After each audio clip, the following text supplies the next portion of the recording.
ఆంధ్ర తెలంగాణలో తక్కువ ఫీజులతో high quality results ఇస్తున్న ఏకైక సంస్థ తిరుమల్ ఐఏఎస్ ఇన్స్టిట్యూట్. జీవితం ఓ నీటి బుడగ లాంటిది. ఎప్పుడు ఎలా ఆగిపోతుందో చెప్పలే.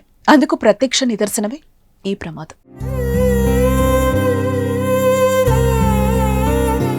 పుట్టినరోజే ఓ యువకుడు చివరి రోజైంది. ఎంతో ఆనందంగా గడిపిన క్షణాల్లోనే విషాదం కమ్మేస్తుంది. దారి కాచిన మృత్యువు రోడ్డు ప్రమాద రూపంలో బలి తీసుకుంది. పెద్దపల్లి జిల్లాలో జరిగిన రోడ్డు ప్రమాదంలో 2 యువకులు ప్రాణాలు కోల్పోయారు. అందులో ఒకరిది పుట్టినరోజు. అప్పుడే అమ్మమ్మ ఇంట్లో వేడుకలు జరుపుకుని ఇంటికి వెళ్తూ ఉండగా ప్రాణం పోయింది. కాల్వ శ్రీరాంపూర్ మండలం మంగపేట గ్రామానికి చెందిన చుంచు రాజ్ కుమార్, పెద్దపల్లి మండలం అప్పన్నపేటకు చెందిన అనబోయిన అభినవ్ వరుసకు సోదరులు.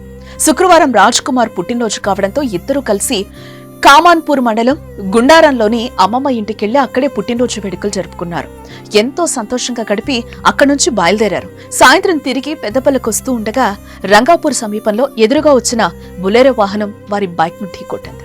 ఈ ప్రమాదంలో రాజ్ కుమార్ ఘటనా స్థలంలోనే చనిపోయాడు.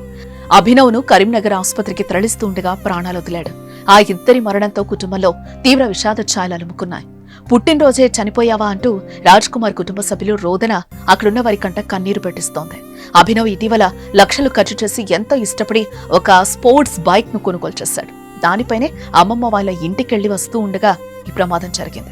రోడ్డు వెంట వెళ్లేటప్పుడు మనం ఎంత జాగ్రత్తగా వెళ్లినా, ఎన్ని నిబంధనలు పాటించినా కొన్ని ప్రమాదాలు వెంటాడి మరణాలు సంభవిస్తాయి. ముఖ్యంగా చాలా మంది యువత అతివేగం, నిర్లక్ష్యంగా ప్రయాణించి ప్రమాదాల బారిన పడుతున్నారు.